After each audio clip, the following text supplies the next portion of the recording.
आज के लेक्चर का टॉपिक है महमूद गजनवी का भारत पर आक्रमण। महमूद गजनवी का नाम हम लोगों ने सुना होगा। एक तुर्क आक्रांता था जिसने भारत पर अनेक बार आक्रमण किए। इसी आक्रमण के बारे में आज हम लोग चर्चा करेंगे। महमूद गजनवी का संबंध जो था वो गजनी के गजनवी वंश से था। ये गजनवी वंश कहाँ से था, क्या था, इसके बारे में जानना आवश्यक है। अलब्तगीन नाम के व्यक्ति ने 663 ईस्वी में गजनी में इस वंश का स्वतंत्र शासन स्थापित किया था। उस समय भारत के उत्तर पश्चिम में हिंदू शाही राज्य था, जिसका विस्तार जो है वो काबुल तक था, सीमाएं काबुल तक फैली हुई थी। गजनी और हिंदू शाही राज्य की सीमाएं एक दूसरे से मिली हुई थी, टकराने लगी थी। अलब्तगीन के समय से ही इन राज्यों में छुटपुट युद्ध प्रारंभ हो गई थी। अलब्तगीन की मृत्यु के बाद कालांतर में 977 ईस्वी में 977 एडी में सुबुक्तगीन ने गजनी पर अधिकार कर लिया। सुबुक्तगीन जो था वो अलब्तगीन का दामाद था। बहुत ही साहसी और योग्य व्यक्ति था वो। उसने शनै शनै साम्राज्य का विस्तार किया। बस्तर, कुसदार, बमियान, तुर्किस्तान और गौर पर भी उसने अधिकार कर लिया था। तत्पश्चात उसने हिंदू शाही जो राज्य की सीमा थी उस पर आक्रमण प्रारंभ कर दिए थे और सीमा पर कई किलों और नगरों को उसने विजित कर लिया था। सुबुक्तगीन के समय से ही गजनी और हिंदू शाही राज्य का संघर्ष प्रारंभ हो गया था।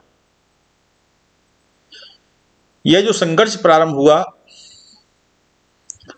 वो सुल्तान महमूद गजनवी के समय तक चलता रहा, जिसका अंतिम परिणाम हिंदू शाही राज्य का नष्ट होना था।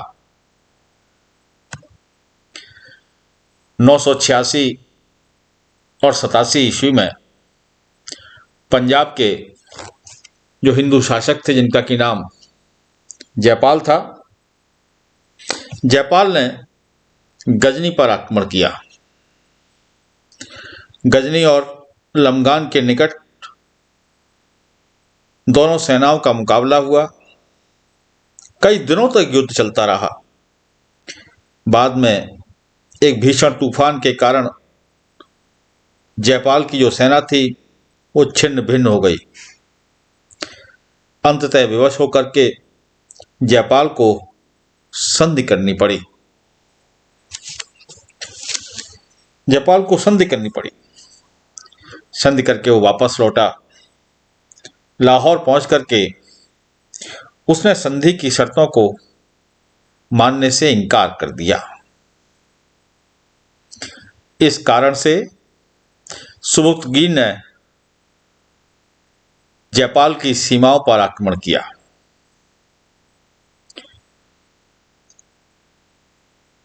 जयपाल ने सुबुक्तगीन को परास्त करने के लिए एक विशाल सेना एकत्रित की, जिसकी संख्या लगभग 1 लाख थी।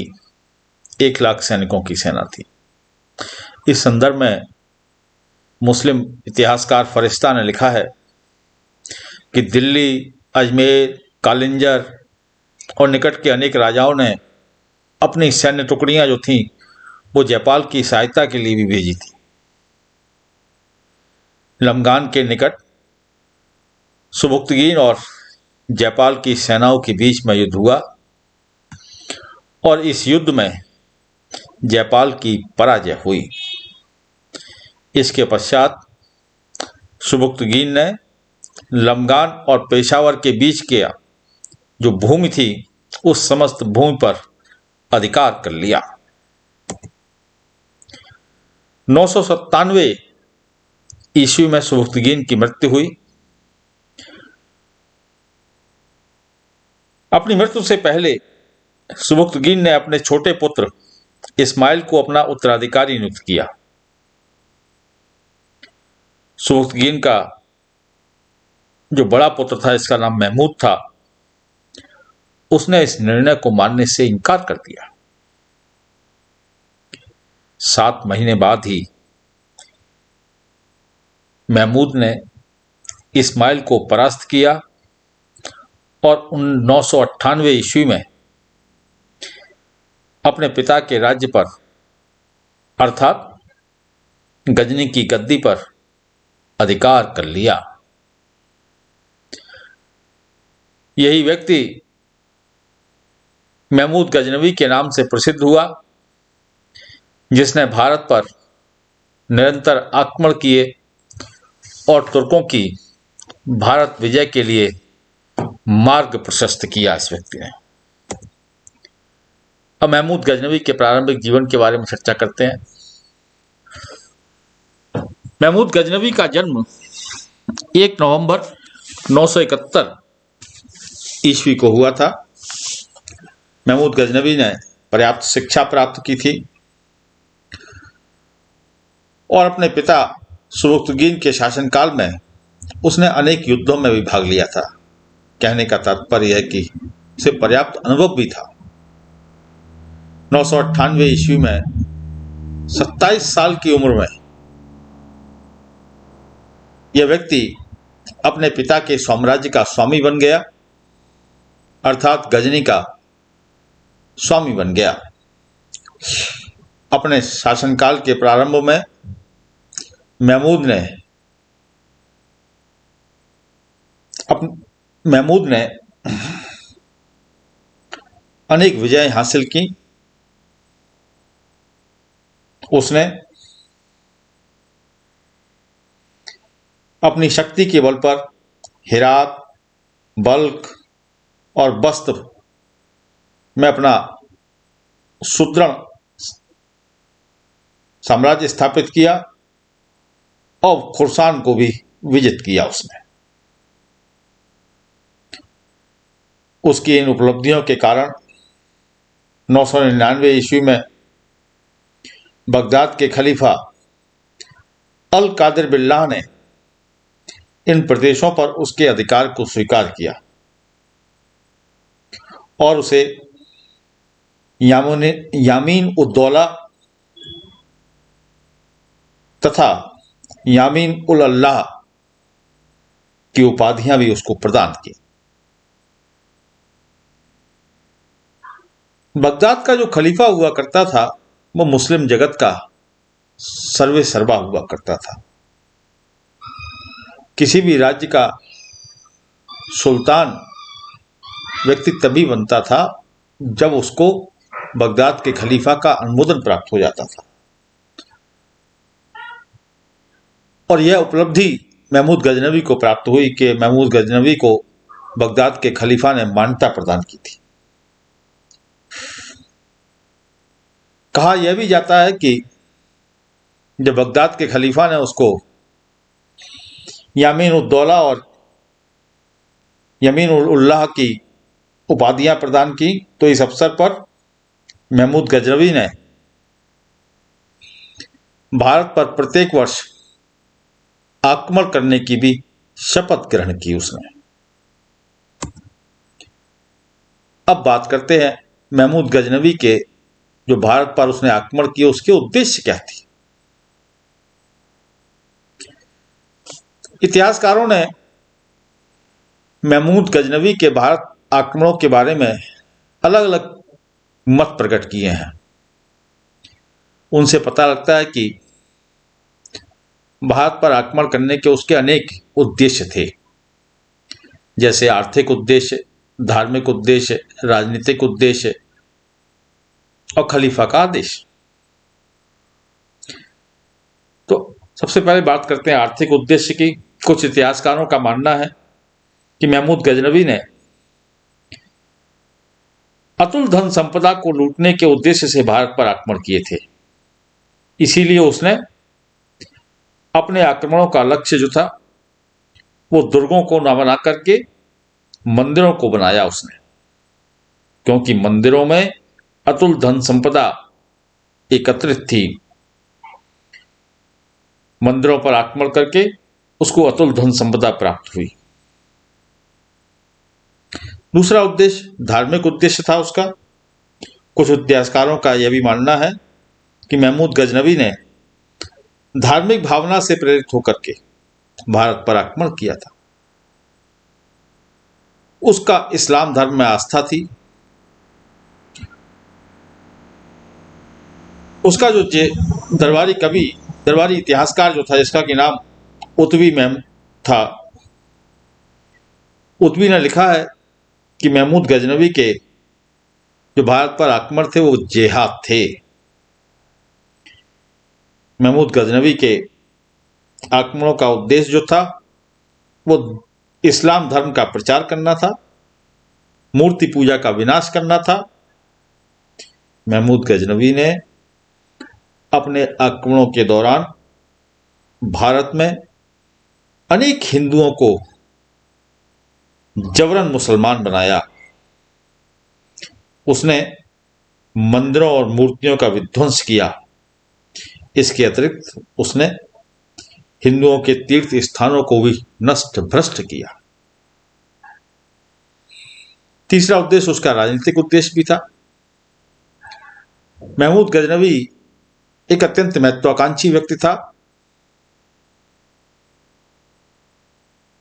अपने यश की लालसा उसको थी और यश प्राप्त करने के लिए उसने भारत पर आक्रमण किए। सभी महान शासकों की भांति वह भी राज्य विस्तार का भूखा था, यश का भूखा था। इसलिए भारत में हिंदूशाही राज्य को समाप्त करना और निरंतर युद्धों में विजय प्राप्त करके यश को प्राप्त करना उसका उद्देश्य रहा। चौथा उद्देश्य था खलीफा का आदेश। खलीफा के बारे में मैंने बताया, बगदाद के खलीफा मुसलमानों के धार्मिक गुरु भी थे और सर्वे सर्वा भी हुआ करते थे मुस्लिम जगत के। बगदाद के खलीफा अल कादिर बिल्लाह ने 999 ईस्वी में महमूद गजनवी को एक सुल्तान के रूप में मान्यता प्रदान कर दी थी। और ऐसा कहा जाता है कि महमूद गजनवी ने इस अवसर पर खलीफा के समक्ष यह प्रतिज्ञा की थी कि वह भारत पर प्रत्येक वर्ष आक्रमण किया करेगा।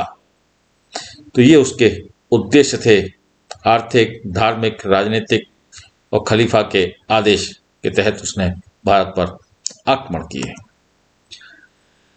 अब बात करते हैं महमूद गजनवी के जो भारत पर आक्रमण हुए उन आक्रमणों के बारे में चर्चा कर रही है। 11वीं शताब्दी के आरंभ से ही भारत पर महमूद गजनवी के आक्रमणों का सिलसिला प्रारंभ हुआ। सर हेनरी इलियट के अनुसार महमूद गजनवी ने भारत पर 17 बार आक्रमण किए। यद्यपि सभी आक्रमणों के बारे में सर्वस्वीकृत प्रमाण प्राप्त नहीं होते हैं, फिर भी सभी इतिहासकार यह अवश्य मानते हैं कि महमूद गजनवी ने भारत पर कम से कम 12 आक्रमण किए थे। उसके द्वारा जो आक्रमण किए गए अब उन पर चर्चा करते हैं। महमूद गजनवी के आक्रमण जो थे सबसे पहले सीमांत किलों पर हुए। महमूद गजनवी ने 1000 ईस्वी में सबसे पहले उसने सीमा के कुछ किलों को जीता और उन पर अपना अधिकार कायम किया। इसके बाद दूसरा आक्रमण था राजा जयपाल पर आक्रमण 1001 ईस्वी में। महमूद गजनवी का भारत पर दूसरा आक्रमण था। ये पंजाब के शासक जयपाल पर हुआ, हिंदू शाही शासक था ये।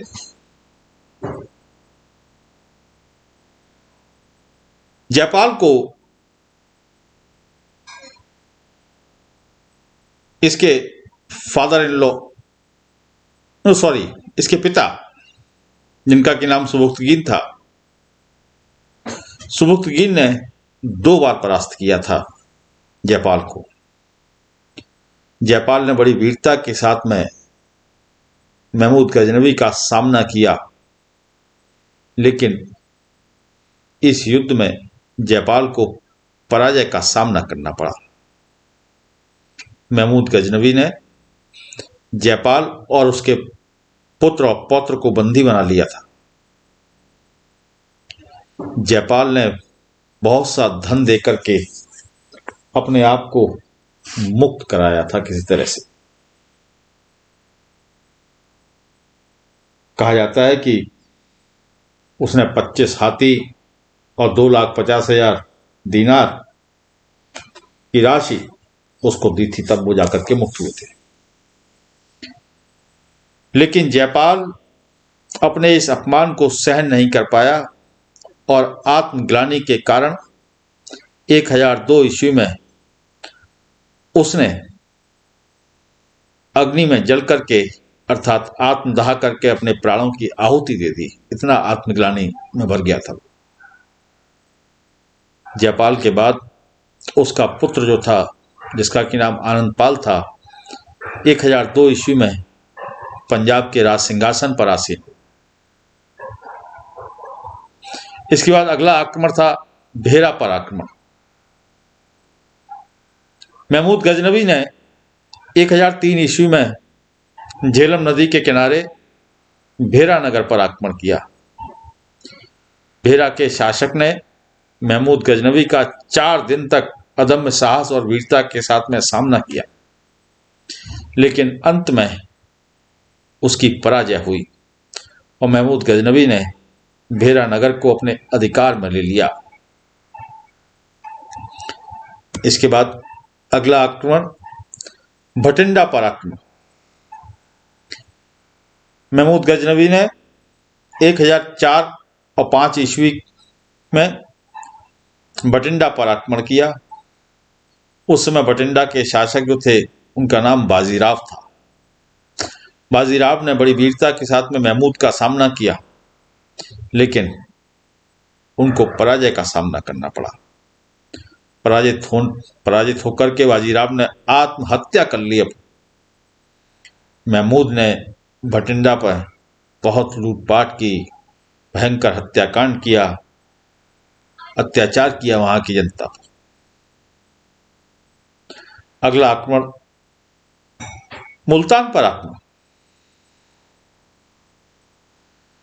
महमूद गजनवी ने 1006 ईस्वी में मुल्तान के तत्कालीन शासक दाऊद पर आक्रमण किया। इस युद्ध में महमूद ने दाऊद को परास्त किया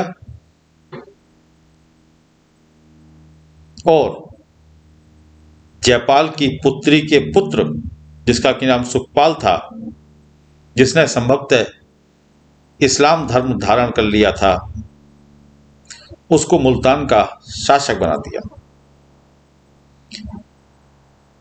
1007 ईस्वी में सुखपाल ने महमूद गजनवी के विरुद्ध विद्रोह कर दिया। परिणामतः 1008 ईस्वी में महमूद ने पुनः मुल्तान पर आक्रमण किया और उसे मुल्तान से भागने के लिए विवश कर दिया।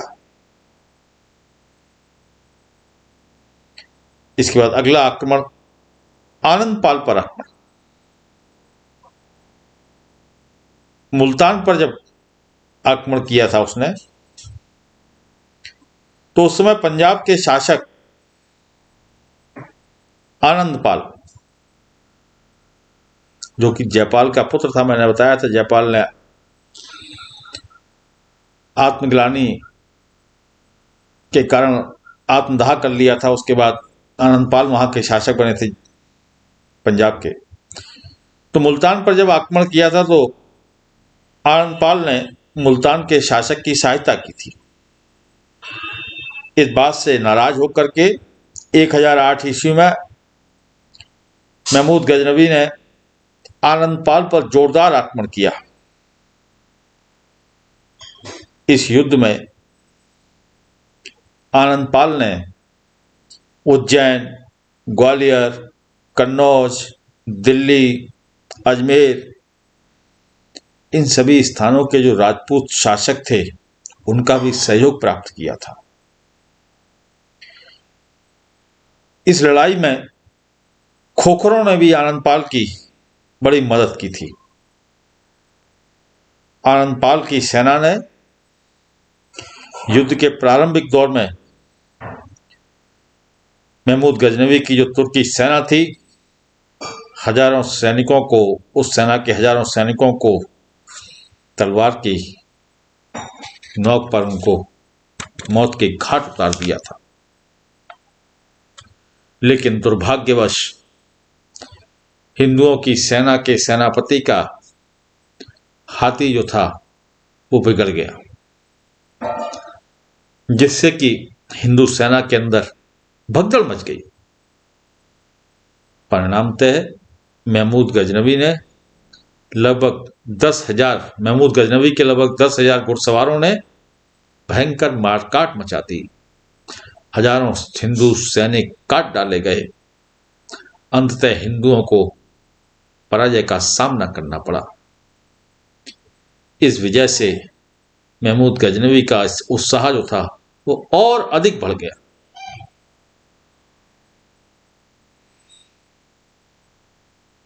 अगला आक्रमण नगरकोट पर आक्रमण।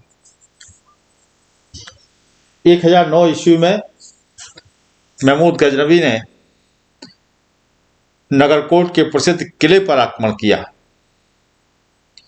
यह किला जो था एक पहाड़ी के ऊपर बना हुआ था, जिसमें देवी के एक प्राचीन प्रसिद्ध मंदिर था, जिसमें अपार धन संपदा संग्रहित थी। महमूद गजनवी ने इस किले पर अधिकार कर लिया, इस मंदिर को नष्ट भ्रष्ट कर दिया और अतुल धन संपदा को वहां से लूटा।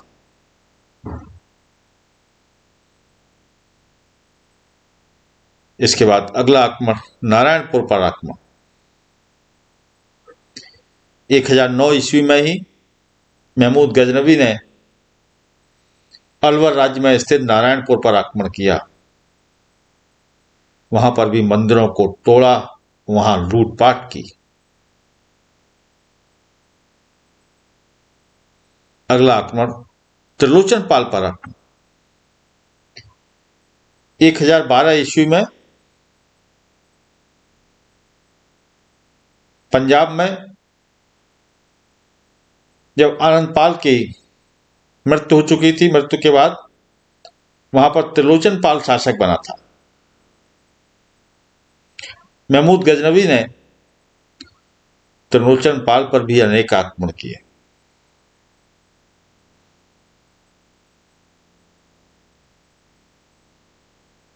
एक 1013-14 ईस्वी में महमूद ने नंदन का दुर्ग जीत करके त्रिलोचन पाल को कश्मीर भागने के लिए विवश कर दिया था। कश्मीर के शासक जो थे संग्राम सिंह की सहायता से त्रिलोचन पाल ने पुनः महमूद का सामना किया, लेकिन फिर भी वह परास्त हो गया। 1018 और 19 ईस्वी में त्रिलोचन पाल ने पुनः चंदेलों की सहायता से महमूद का सामना किया, लेकिन फिर भी उसे सफलता प्राप्त नहीं हुई। 1021 ईस्वी में त्रिलोचन पाल के बाद उसका उत्तराधिकारी भीम शासक बना। भीम ने भी महमूद का निरंतर विरोध किया, लेकिन 1026 ईस्वी में उसकी मृत्यु हो जाने के बाद यह हिंदूशाही जो वंश था वो समाप्त हो गया। इसके बाद अगला आक्रमण थानेश्वर पर आक्रमण। 1014 ईस्वी में महमूद गजनवी ने थानेश्वर पर आक्रमण किया। थानेश्वर का जो विष्णु मंदिर था, जो कि अपनी अपार धन संपदा के लिए विख्यात था, इस मंदिर पर आक्रमण किया। हिंदुओं ने बड़ी वीरता के साथ में, बड़ी बहादुरी के साथ में महमूद गजनवी का सामना किया, लेकिन महमूद गजनवी की विशाल सेना के सामने हिंदू परास्त हुए। अंततः महमूद की विजय हुई। मंदिर का सारा की सारा धन दौलत उसके हाथ लग गई, जिसको अपने साथ वो गजनी ले गया।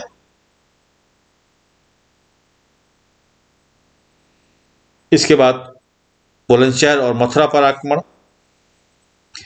1018 ईस्वी में महमूद गजनवी ने पहले बुलंदशहर पर अधिकार किया और फिर मथुरा पर आक्रमण किया। मथुरा उस समय उत्तरी भारत का सबसे समृद्धशाली नगर माना जाता था।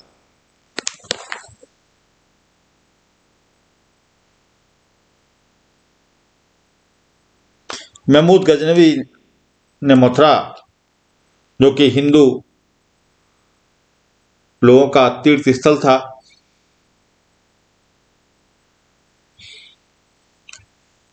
इस तीर्थ स्थल पर भयंकर आक्रमण किया। मथुरा उस समय दिल्ली राज्य के अंतर्गत आया करता था। महमूद गजनवी ने वहां अपनी इच्छा अनुसार लूटपाट की।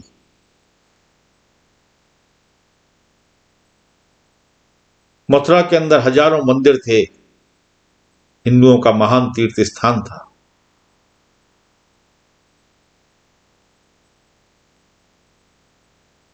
इस्लामिक इतिहासकार उतबी के कथनानुसार मथुरा के मंदिरों में सोने और चांदी की, हीरे जवाहरातों से जड़ी हुई हजारों मूर्तियां थीं। उनमें से कुछ सोने की मूर्तियां 5-5 हाथ ऊंची थीं, जिनमें से एक मूर्ति में 50,000 दीनार मूल्य की लाल मणियां जड़ी हुई थी। विभिन्न मूर्तियों के नीचे अतुल धनराशि गड़ी हुई थी। महमूद गजनवी ने इन मूर्तियों को नष्ट भ्रष्ट करके अतुल धन संपदा लूटी। महमूद गजनवी ने मथुरा का कोना कोना लूट लिया, मंदिरों को तोड़ दिया, भूमि को खोद खोद करके धन निकाला। सभी मूर्तियों को तोड़कर नगर को बर्बाद कर दिया। अनेक स्त्री पुरुषों का कत्ल कर दिया गया। अब अनेक स्त्री पुरुषों को उसने गुलाम बना दिया। मथुरा के निकट वृंदावन की भी यही दशा हुई। वृंदावन में भी महमूद गजनवी ने भयंकर लूटपाट की और मंदिरों को नष्ट भ्रष्ट किया। इसके बाद अगला आक्रमण कन्नौज पर आक्रमण। मथुरा वृंदावन का विध्वंस करने के बाद महमूद गजनवी ने कन्नौज की ओर प्रस्थान किया। कन्नौज उत्तर भारत का बड़ा वैभवशाली नगर था।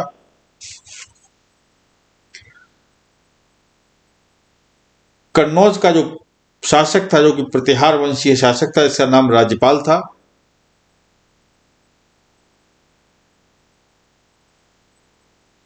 महमूद गजनवी के आक्रमण से भयभीत होकर के बिना युद्ध लड़े ही भाग खड़ा हुआ, भाग गया वहां से। परिणामतः खुला मैदान मिला महमूद गजनबी को। महमूद ने कन्नौज के किले और वहां के मंदिरों पर भयंकर कत्लेआम किया, लूटपाट की। अनेक निवासियों को मौत के घाट उतार दिया गया। अतुल धन संपदा को लूट लिया गया। इसके बाद अगला आक्रमण चंदेल शासक विद्याधर पर आक्रमण।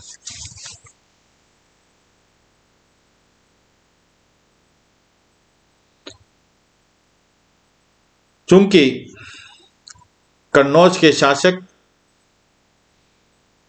राज्यपाल ने बिना लड़े ही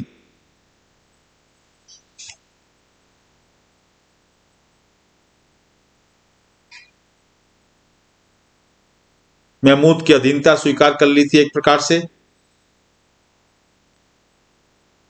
तो इस बात से उसके जो पड़ोसी शासक थे, उन शासकों को राज्यपाल के इस कायरतापूर्ण व्यवहार पर बड़ा क्रोध आया। कालिंजर के चंदेल वंशीय शासक विद्याधर के नेतृत्व में पड़ोसी राजाओं ने एक संघ बना लिया। चंदेल शासक विद्याधर के नेतृत्व में इस संघ ने राज्यपाल पर आक्रमण करके उसको मार डाला और उसके पुत्र को कन्नौज के सिंहासन पर बैठा दिया। जब महमूद को यह समाचार प्राप्त हुआ तो अत्यंत क्रोधित होकर के उसने विद्याधर पर 1019 ईस्वी में आक्रमण किया। लेकिन यह युद्ध जो था वो अनिर्णित रहा, निर्णय नहीं हो पाया इस युद्ध में, क्योंकि दोनों ही सेनाएं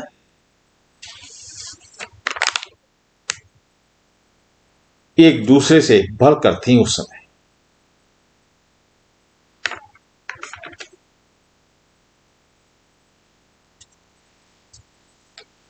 परिणामतः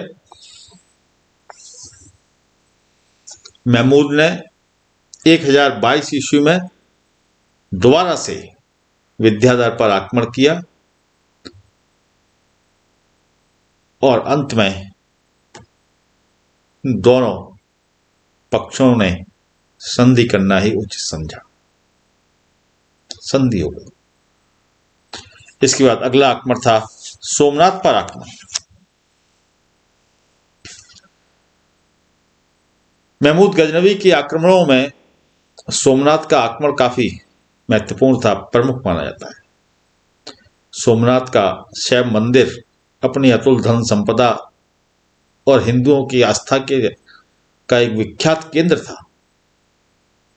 महमूद गजनवी सोमनाथ मंदिर की जो अतुल धन संपदा थी, उस अतुल धन संपदा को प्राप्त करना चाहता था। महमूद गजनवी ने इसी उद्देश्य की पूर्ति के लिए 1025 ईस्वी में अनिलवाड़ पर आक्रमण किया। गुजरात का चालुक्य शासक भीम जो था,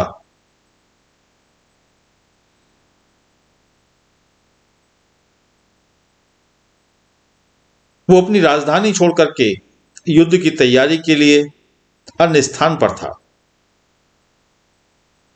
इसी बीच में महमूद ने अनिलवाड़ को विजित किया, नष्ट भ्रष्ट किया। इसके बाद सोमनाथ पहुंचा। वो सोमनाथ मंदिर के जो रक्षक थे, उन्होंने बड़ी वीरता के साथ में महमूद का सामना किया, लेकिन महमूद की सेना के सामने मंदिर के वीर रक्षकों की एक न चली। कत्लेआम करना कत्लेआम किया गया महमूद गजनवी के द्वारा वहां पर असंख्य लोगों का। महमूद गजनवी ने सोमनाथ मंदिर को नष्ट भ्रष्ट कर दिया, सोमनाथ की मूर्ति तोड़ डाली और अपार धन संपदा को लूट लिया उसने वहां पर। इसके बाद अगला आक्रमण जाटों पर आक्रमण। जिस समय महमूद गजनवी सोमनाथ पर आक्रमण करके वहां से लूटी हुई अतुल धन संपदा लेकर के गजनी लौट रहा था, तब रास्ते में जाटों ने उसको काफी नुकसान पहुंचाया था। इसलिए जाटों से बदला लेने के उद्देश्य से 1027 ईस्वी में पुनः वापस आया महमूद गजनवी। सिंधु नदी और मुल्तान के समीप उसने जाटों पर आक्रमण किया, जाटों का भयंकर कत्लेआम किया उसने। अनेक स्त्रियों और बच्चों को पकड़ करके गुलाम बना करके गजनी ले गया। महमूद का जाटों पर जो आक्रमण था, यह भारत पर उसका अंतिम आक्रमण था, अंतिम आक्रमण। क्योंकि इसके कुछ समय बाद ही 1030 ईस्वी में महमूद गजनवी की मृत्यु हो गई। तो ये थे महमूद गजनवी के भारत पर जो आक्रमण किए गए उनका विवरण। अब बात करते हैं महमूद के आक्रमणों का भारत पर क्या प्रभाव पड़ा। महमूद गजनवी के आक्रमणों का भारत पर काफी गंभीर प्रभाव पड़े। अलग अलग बिंदुओं के माध्यम से इन पर प्रभावों को हम समझ सकते हैं। पहला प्रभाव था हिंदू राजाओं की शक्ति का विनाश हुआ। महमूद गजनवी ने अपने आक्रमणों से हिंदू राज्यों की शक्ति का विनाश कर दिया और पंजाब को उसने अपने राज्य का अंग बना लिया। इसीलिए महमूद गजनवी को भारत में तुर्की सत्ता की नींव डालने वाला कहा जा सकता है, क्योंकि उसने भविष्य में तुर्कों की विजय का मार्ग प्रशस्त कर दिया था। महमूद के आक्रमणों से भारत की दुर्बलता जो थी वो जग जाहिर हो गई, जिसके कारण भावी आक्रांताओं को प्रोत्साहन प्राप्त हुआ। आगे भी आक्रमण होते रहे। फिर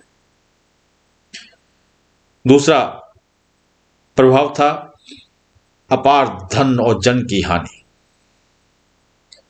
महमूद गजनवी के आक्रमण से भारत को अपार धन जन की हानि का सामना करना पड़ा। महमूद गजनवी ने अपने प्रत्येक आक्रमण में असंख्य हिंदुओं का कत्लेआम किया और अतुल धन संपदा को लूट करके गजनी ले गया, जिसके कारण भारत जो था वो आर्थिक दृष्टि से काफी कमजोर हो गया। अगला प्रभाव था कला और संस्कृति को क्षति। महमूद गजनवी के आक्रमणों से भारतीय कला एवं संस्कृति को मान क्षति का सामना करना पड़ा। महमूद गजनवी ने भारत के जो प्रमुख सांस्कृतिक केंद्र थे, जैसे कन्नौज, मथुरा, थानेश्वर, सोमनाथ, इस प्रकार के अनेक सांस्कृतिक केंद्रों, मंदिरों, सुंदर मूर्तियों का विध्वंस कर दिया। इसके अतिरिक्त अनेक कलात्मक वस्तुएं भी वह लूट करके अपने साथ गजनी ले गया। तो इस प्रकार से भारतीय कला और संस्कृति को भी भीषण क्षति पहुंचाई उसने। अगला प्रभाव था इस्लाम धर्म का प्रसार। महमूद गजनवी के आक्रमणों के परिणाम स्वरूप भारत में इस्लाम धर्म का जो प्रसार था उसकी गति में तेजी आई और भारत के अंदर इस्लामी राज्य की स्थापना का कार्य जो था वो प्रारंभ हो गया। तो इस विभाजन से यह स्पष्ट है कि महमूद गजनवी के आक्रमण के परिणाम स्वरूप भारत को गहरा आघात पहुंचा। Thank you.